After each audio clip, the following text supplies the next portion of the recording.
Hi, this is Jan and Timothy in Sedona at the Little Garden with a summary of A Course in Miracles.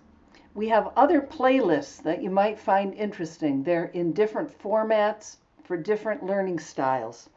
And also check out our live classes on Zoom. We had talked a little bit about our perceptual world is not a fact. It's not what's just given to us, that we have these filters, which are beliefs about things. And it's those beliefs that we have that gives us what seems to be our only experience. Right.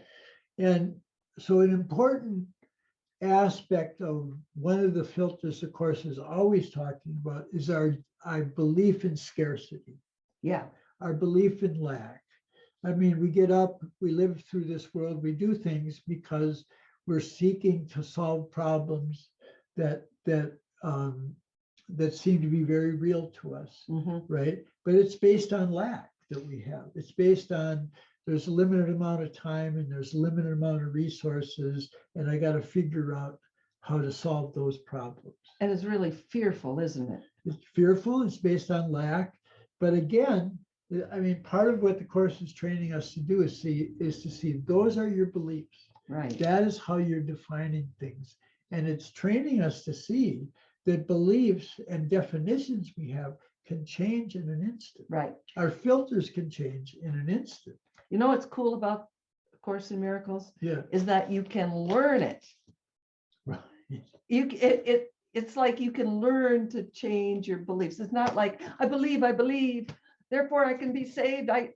No, it's not like that at all. It's like there's a lesson where it says, try it.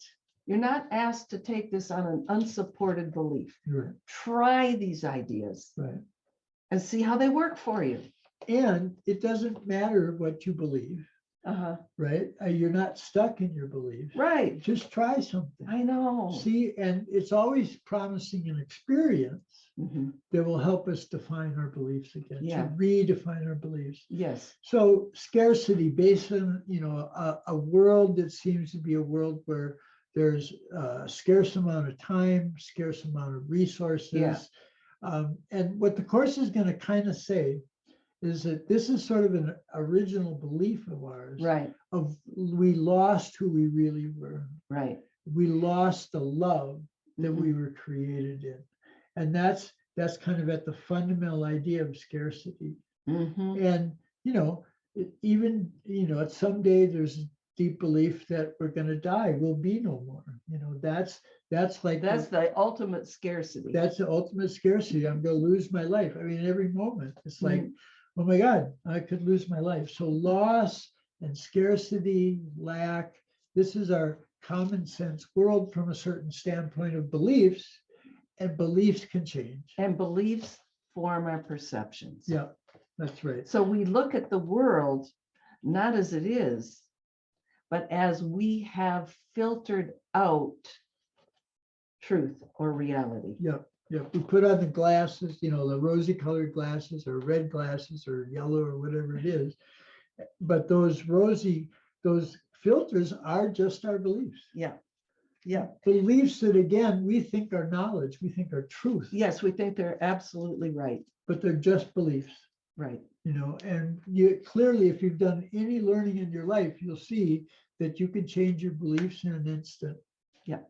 That's part of what learning is. However, the Course has a workbook of 365 lessons. I mean, you can change it in an instant and your ego will be right back, washing that away from your awareness. So it does take some training to unlearn, right? To sweep away the garbage that we've accumulated individually or however that works. Yeah. So, go ahead. I just want to share this with you. I was raised Christian, and that story of Adam and Eve seems to be like quite parallel to what the Course is doing. And as a matter of fact, the Course uses Christian language to get the truth to us. You could get the truth from other avenues. Sure. Like I've mentioned before, I kind of dabble with quantum physics. And to me, that's another like really good parallel that helps me to get to what is the dream, what is the illusion, you know, how powerful is my mind? And the Course will tell us we are one mind. Yeah. And this whole belief in scarcity, fragmentation, separation, that is a belief. Right. It's as if Adam and Eve they didn't get cast out of the garden. They were simply afraid. They chose fear, they chose judgment, Yeah. and they chose separation, and then they projected that on God. Yeah. And said, God is kicking us out of our joyful place. No, they did that from guilt. Yeah. And the Course in Miracles is trying to heal that false belief that God is separation and that God is separate from us. Yeah. We are an expression of God. We are what God created. You know, what's a beautiful thing about the Course? Like, you're talking about things that are not the Course that help you understand the Course, like quantum mechanics. Mm-hmm. But the Course is so broad that that may be something that brings you a different filter. Yeah. But that's not what everybody. Oh, no. Oh, no. Each of us, but the point I want to make is that each of us can begin to learn the Course from our familiar understanding of things of everyday life. Yes. It's not a big jump to some other sort of distant reality. We begin with our beliefs of what makes sense to us, like, you know, the little things that can happen. We like a belief, if I'm kind and I'm polite, it usually works out better than if I'm angry. Usually, you know, right? Simple. So it works with beliefs we already have. Right. Yeah. And with experience. Yeah. You know, it's like you try this out, you see how it works to change your thought. Like that one, I could see peace instead of this. Yeah. That's one of the workbook lessons. And I've heard of people having a big revelation from that. Yeah. Yeah. Yeah. But then it takes work to continue. Yeah. To, you know, it's like the tide is coming in. Yeah. You gotta do the work. And that's not just learning it. That's the way learning is. That's the way it is. It's a constant sort of cumulative, sequential action that goes on from one thing to the next and the next.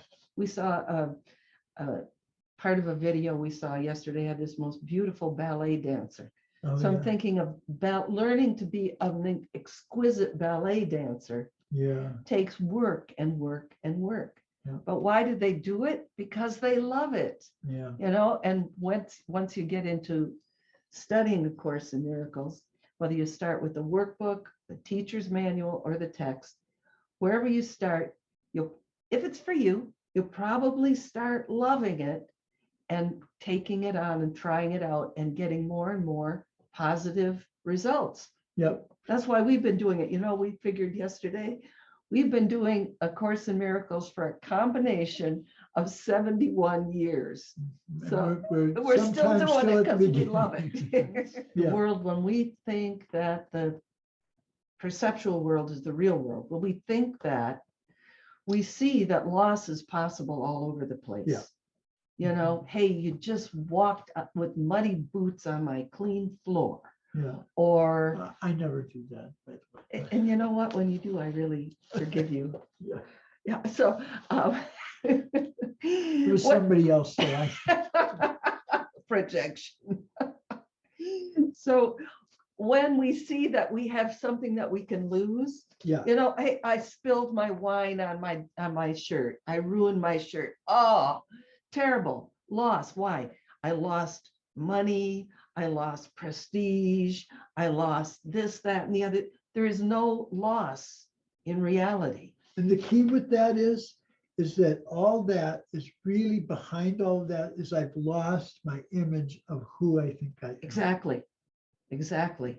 So that's why we're defending all the time. And the defense can be like, I'll attack first, but we don't even realize we're doing this. Yeah.